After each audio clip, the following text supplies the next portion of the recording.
Senior صحافی اور تجزیہ کار رؤف کلاسرا کے مطابق چند دن پہلے قومی اسمبلی کی کیما کمیٹی برائے اکنامک افیئرز میں جن ایشو پر بات ہو رہی تھی وہ سن کر مجھے محسوس ہوا کہ جیسے میں دوبارہ 1998 میں پہنچ گیا ہوں، کیونکہ اس وقت بھی یہی کچھ سنا تھا جب ملتان سے اسلام آباد ٹرانسفر ہو کر ڈان کا بیرو آفس جوائن کیا تھا۔ ممبر اسمبلی جاوید حنیف خان اور مرزا اختیار بیگ کو سنتے ہوئے یاد آیا کہ ان دنوں جو خبریں کی تھی ان میں ایک پاکستان سے یورپی یونین کو برآمد ہونے والی سی فوڈ پر اعتراضات سے متعلق تھی، کیونکہ اس کی صفائی ستھرائی اور دیگر ایشوز پر کام نہیں ہو رہا تھا۔ یورپ میں پاکستانی سی فوڈ کی بہت مانگ تھی، لیکن یورپین صحت کے معاملے میں پاکستانیوں کی طرح لکڑ ہضم پتھر ہضم نہیں ہے، انہیں ہر چیز کی تاریخ، صفائی اور دیگر چیزوں سے بھی غرض ہوتی ہے۔ یورپین کہتے رہ گئے کہ اپنے سی فوڈ کے ہائیجین ایشوز کو حل کریں، لیکن ہم ٹس سے مس نہ ہوئے اور نتیجہ یہ نکلا یورپی یونین نے پاکستان سے سی فوڈ کی برآمدات پر پابندی لگا دی۔ 27 سال بعد اکنامک افیئرز کی میٹنگ میں ایک بار پھر وہی ایشو زیر غور تھا کہ یورپی یونین کی پابندی کی وجہ سے پاکستان کی سی فوڈ برآمدات $400 ملین سے گرتی گرتی $150 ملین تک آ گئی ہیں۔ 1998 میں بھی پابندی لگی تھی اور اب 27 برس بعد دوبارہ پابندی لگی ہوئی ہے۔ نہ ہمیں تب پرواہ تھی نہ آج ہے۔ صحافت میں 3 اشروں سے زیادہ وقت گزرنے کے بعد اب پاکستان میں کوئی بات حیران کن نہیں لگتی اور نہ ہی کوئی بات انوکھی محسوس ہوتی ہے۔ ان برسوں میں آپ اتنا کچھ دیکھ سن اور رپورٹ کر چکے ہوتے ہیں کہ بڑے سے بڑا سکینڈل رپورٹ کر کے بھی محض مسکرا کر آگے بڑھ جاتے ہیں۔ یہ سب کچھ روٹین کا حصہ لگتا ہے۔ کبھی چند لاکھ کی کرپشن پر رولا پڑ جاتا تھا، مگر اب اربوں پر بھی کسی کی پریشانی پر شکن تک نہیں آئی۔ جب 1998 میں اسلام آباد آیا تھا، اس وقت کسی بھی سکینڈل کی خبر پورے شہر اور حکومت کو ہلا کر رکھ دیتی تھی۔ کسی وزیر کے سکینڈل کا مطلب تھا اس کی وزارت کا خطرے میں پڑ جانا۔ بیوروکریٹس بھی احتیاط کرتے تھے، کوئی سوچ بھی نہیں سکتا تھا کہ فیڈرل سیکرٹری سطح کا کوئی افسر کرپشن میں ملوث ہو سکتا ہے۔ اکا دکا مثالیں یقیناً ہر محکمے اور ہر جگہ موجود ہوتی ہیں، لیکن عمومی طور پر اچھے اور ایماندار افسروں کی تعداد زیادہ تھی جو اپنے کردار اور علم سے آپ کو متاثر کرتے تھے۔ ان دنوں اخبار میں خبر لگنے کا مطلب تھا کہ آپ کا مستقبل خطرے میں پڑ گیا۔ فرنٹ پیج پر چھپنے والی خبر کسی کی وزارت تو کسی کی سیکرٹری شپ لے جاتی تھی۔ اب لوگ پوچھتے ہیں کہ کیا وجہ ہے آپ سکینڈل فائل نہیں کرتے؟ میں جواب دیتا ہوں، ہم تو فائل کرتے ہیں، لیکن اب کوئی سکینڈل آپ کو سکینڈل نہیں لگتا۔ سیاستدانوں نے بڑی سمجھداری سے سوشل میڈیا کی مدد سے اپنے حامیوں کو ایسا بنا لیا ہے کہ وہ کسی چیز کو کرپشن یا سکینڈل نہیں سمجھتے۔ اب سکینڈل اور کرپشن اپنے معنی کھو چکے ہیں۔ اب کوئی لیڈر اپنی کرپشن کا دفاع خود نہیں کرتا بلکہ اس کے فالوورز کرتے ہیں، چونکہ اس رنگ میں سب رنگے گئے ہیں، لہذا کوئی کسی کو تانا دینے کے قابل نہیں رہا۔ مرحوم رحمان ملک لندن فلیٹس کا سکینڈل بے نظیر بھٹو کے دوسرے دور حکومت میں لے کر آئے تھے جو شریف خاندان کی ملکیت ہیں۔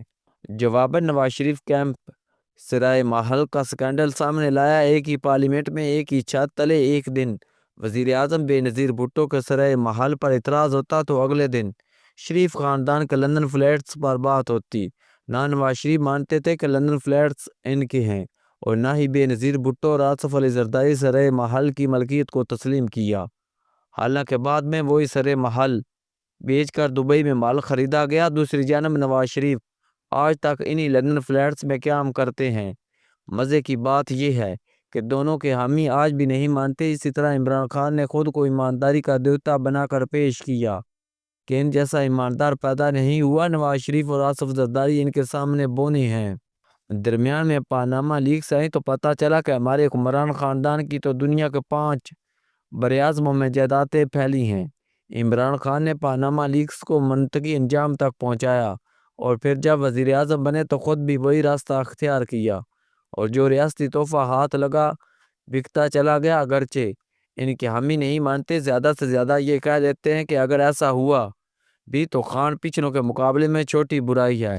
میرا جواب ہوتا ہے کہ پہلے والے بھی شروع میں چھوٹی برائی ہی سمجھے جاتے تھے، انہیں اقتدار میں بار بار آنے کا موقع ملتا گیا، لہذا وہ چھوٹی سے بڑی برائی بن گئے۔ اگر خان کو بھی موقع ملتا رہا تو وہ انہیں ضرور شکست دے دے گا۔ ایمانداری آپشنل نہیں ہوتی کہ آج دل کیا تو ایماندار ہو گئے اور کل دل کیا تو مال پر ہاتھ صاف کر لیا۔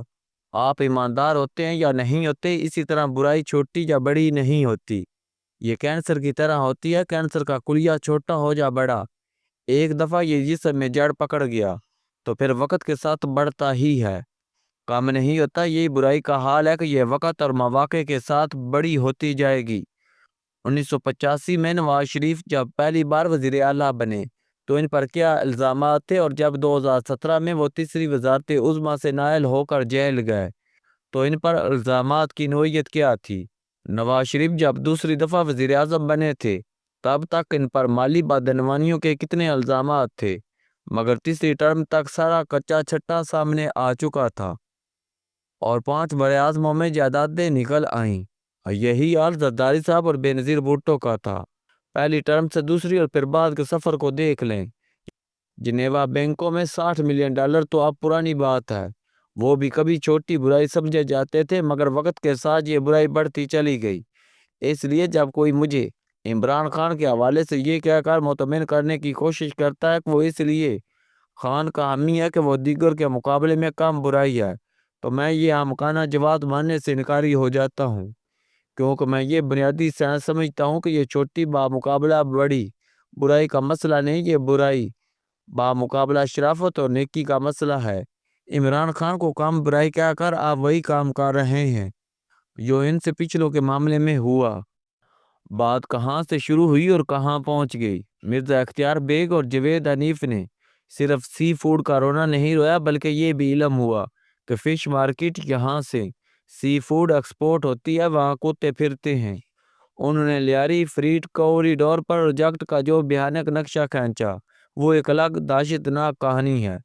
4 سال پہلے جو پروجیکٹ 67 ارب روپے کی لاگت سے شروع ہونا تھا، تاخیر ہوتے ہوتے وہ اب 98 ارب کے تخمینے تک پہنچ چکا ہے، اور مزے کی بات ہے کہ NHA بھی ابھی تک یہ طے نہیں کر سکا اسے مقامی وسائل سے بنانا یا پھر کورین بینک سے قرضہ لینا ہے۔